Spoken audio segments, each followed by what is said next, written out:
Opa, e aí pessoal, tudo bem com vocês? Sejam muito bem-vindos a mais um vídeo aqui do Resumo de Sucesso e vamos continuar nossas aulas sobre regressão linear. Hoje nós veremos aqui mais a parte da programação em si, vou mostrar para vocês um exemplo de implementação do modelo de regressão linear que a gente vem estudando desde o começo aí, né, desde a primeira aula desse conjunto de aulas sobre regressão linear, certo? Então vamos lá. Inicialmente, vou fazer a importação dessas três bibliotecas. O sklearn é uma biblioteca muito utilizada dentro de Machine Learning, né? Tem muitos modelos nessa biblioteca que a gente pode utilizar. E a Pandas e a NumPy, que são duas bibliotecas aí também muito comumente utilizadas, tanto em Data Science como também Machine Learning, né? Então a gente vai estar utilizando essas três bibliotecas, tá? Aqui eu vou estar carregando um arquivo, certo? Que é um dataset que eu puxei lá do Kaggle. Vou estar deixando um link na descrição, caso alguém queira baixar de lá e testar, né? Seguir os procedimentos que a gente vai fazer nesse vídeo, certo? E esse dataset ele é um pouco inspirado no exemplo que a gente estava trabalhando aí nas aulas, que é aquele caso de eu ter features a respeito de uma casa, apartamento e decifrar qual o valor, né, daquele apartamento. Aqui no caso é um valor de venda, né? Não é de aluguel. Mas enfim, é algo análogo aí ao que a gente estava utilizando de exemplo teórico, tá?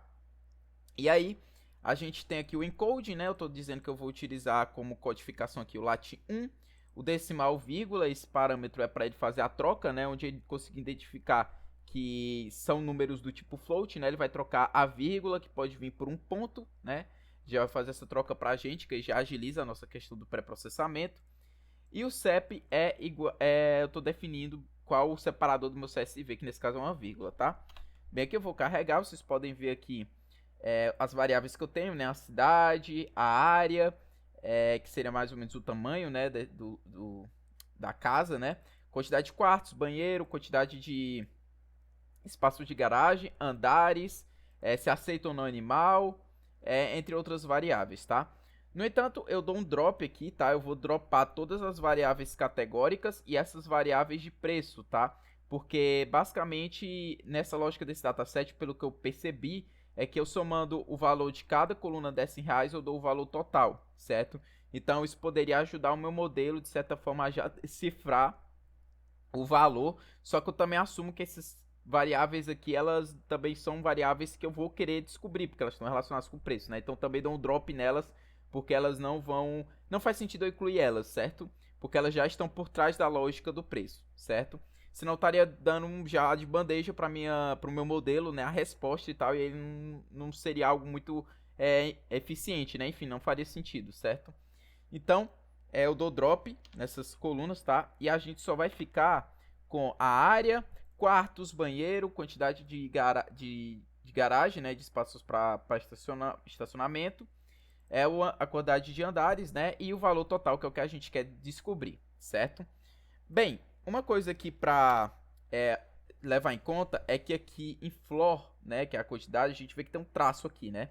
E como vocês podem ver, né, quando eu dou value counts, que ele agrupa, né, aqueles valores repetidos, a gente tem 2.461 registros com esse traço, é o maior, né, é o mais frequente. E aqui a gente vê que tem até canto assim com... na verdade, esse floor não é nem quantidade de andares, né, é o andar em que o apartamento está localizado, né. A gente vê que tem até... É engraçado que tem aqui, inclusive, tipo 301, né, 35 e tal. Acho que isso aqui varia muito. Mas, enfim, eu tô assumindo que esse traço é um caso de não ser um apartamento. É de ser, tipo, uma casa, sabe? Uma casa normal, enfim, que não tem... não faz sentido eu falar de piso em que a casa está localizada, porque eu não tô falando de apartamento, tô falando de uma casa, né? Então, eu vou trocar esse traço por zero, certo? Porque eu estou assumindo isso, tá? Isso não é algo certo que o dataset fala, né? É que eu cheguei a ler ou coisa do tipo. É o que eu estou assumindo apenas para fazer esse tratamento e auxiliar o meu modelo, né, na parte de previsão, certo? Porque lembra que a gente sempre tem que trabalhar com valores numéricos aqui de certa forma, né? Então eu não posso deixar esse traço no meio dos outros, porque não vou conseguir rodar a matemática do negócio com o traço, né? Eu tenho que ter algum valor numérico. Então a gente utiliza aqui a função replace, tá? Com o dicionáriozinho aqui, em que no lugar do menos ele vai botar o zero e só. Os outros valores eu não vou substituir, certo? E aqui eu vou dar um ponto info apenas para confirmar que eu não tenho nenhuma linha com valores nulos, né? Vocês podem ver que todos têm 10.692 registros, então eu já posso trabalhar para fazer o meu modelo, certo? Então aqui eu faço a seleção das features, certo? Que aqui eu jogo um for e eu vou pegar todas as colunas que são diferentes de total reais, né? Que é o que eu quero prever. Então aqui, ó, vocês podem ver que eu tenho área, quartos, banheiro, quantidade de vagas, né, na garagem e o piso em que a casa está localizada. Bem, aqui eu faço a seleção dos valores numéricos, né? Então o x é igual a filecleanFeatures.values e aí eu tenho só os valores, certo? Aqui em formato de array, ok? Como vocês podem observar. E aqui eu faço o mesmo com o y, mas nesse caso eu pegar a coluna total em reais, que é o que eu quero prever. E aqui eu só tenho os valores de venda dos locais, ok? E aí, vamos lá. Agora o que eu vou fazer é aplicar aquela ideia que eu comentei na parte teórica para vocês, que é, eu vou pegar meu dataset e vou quebrar em 75% dos dados para treino e 25% dos dados para teste, certo? E é isso que o Train Text Split faz, tá? Aqui eu digo o tamanho do meu teste, que é 0.25, 25%, e ele interpreta que o restante vai para treino, certo? E aqui eu passo o x, que é justamente as minhas features, né, os valores das minhas features, e o y, que é os valores do meu target, né, que é o que eu quero adivinhar. Então eu rodo isso aqui, certo?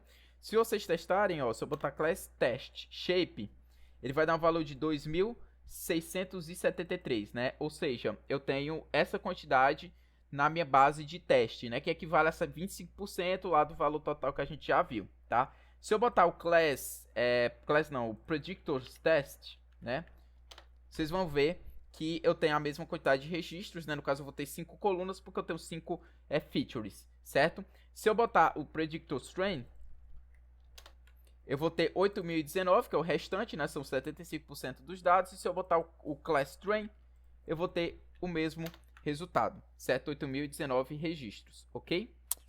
Aqui eu vou chamar o modelo de Linear Regression, que a gente portou lá em cima, foi na primeira célula, tá? Do sklearn Linear Model, tá aqui o Linear Regression, ok? A gente faz a importação dele aqui, aqui, certo?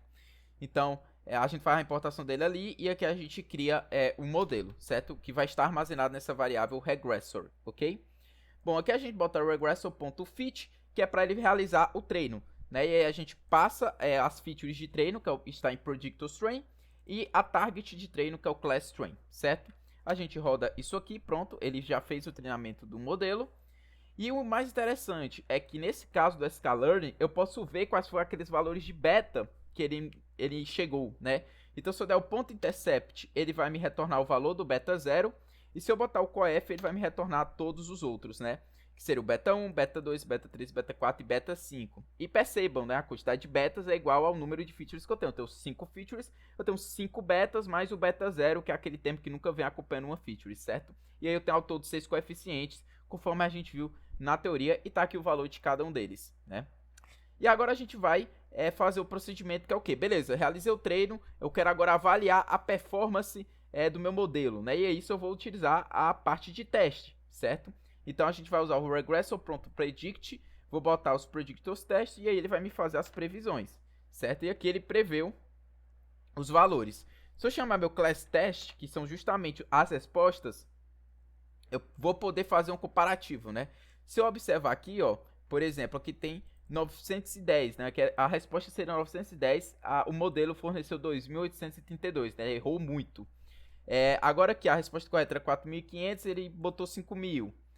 Aqui era a resposta que era 1.700, ele botou 3.000, certo? Aqui o antepenúltimo, né? A resposta era 6.000, ele botou 3.600. Aqui era 11.700, ele botou 12.700. Aqui ele botou 1.527, o modelo forneceu 2.000, né? Enfim, alguns ele chega mais perto, outros ele vai muito longe, né? Que nem, por exemplo, esse aqui de 910, ele botou quase 3.000 reais, né?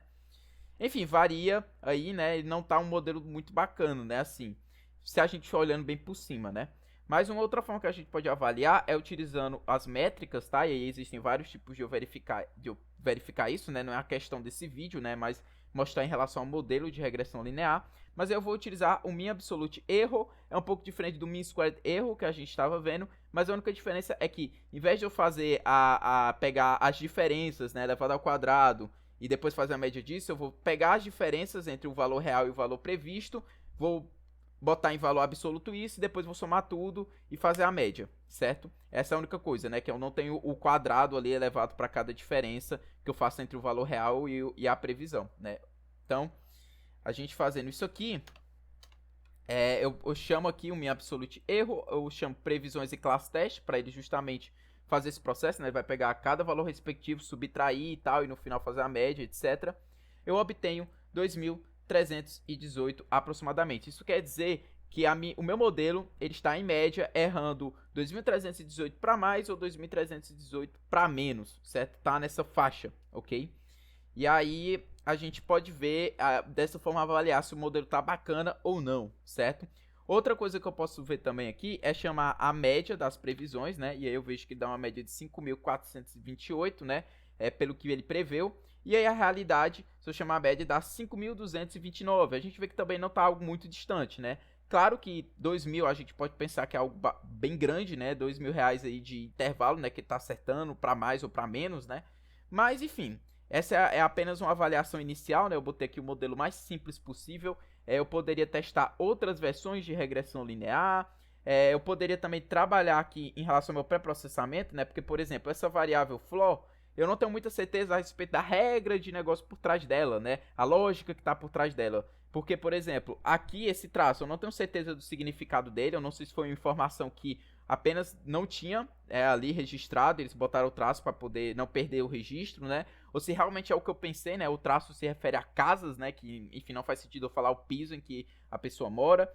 Como eu também não tenho muita certeza, né? Eu poderia testar, né? Em vez de fazer a substituição do traço por zero, tirar o traço, né? E rodar o modelo de novo, né? Porque isso pode estar influenciando de alguma forma o modelo para algo que não faça tanto sentido matematicamente, estatisticamente falando, né?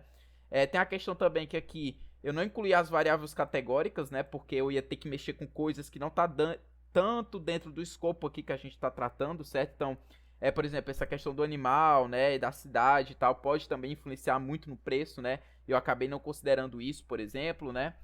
Mas, enfim, a intenção mais aqui é vocês verem essa aplicação na prática do que a gente viu na teoria, né? Ver que dá para realmente eu ver os valores betas que ele chega, né? Aqui pelo ponto intercept, ponto coef underline, né? Eu consigo ver todos os valores do meu beta, né? E ver essa questão do treino e teste funcionando na prática, certo? Mas enfim, é isso pro vídeo de hoje, tá, pessoal? Só realmente um exemplo bem simples aqui pra gente ver, acompanhar em relação a tudo aquilo que a gente tem visto na teoria, certo? Então é isso, pessoal. Um forte abraço a todos e até o próximo vídeo.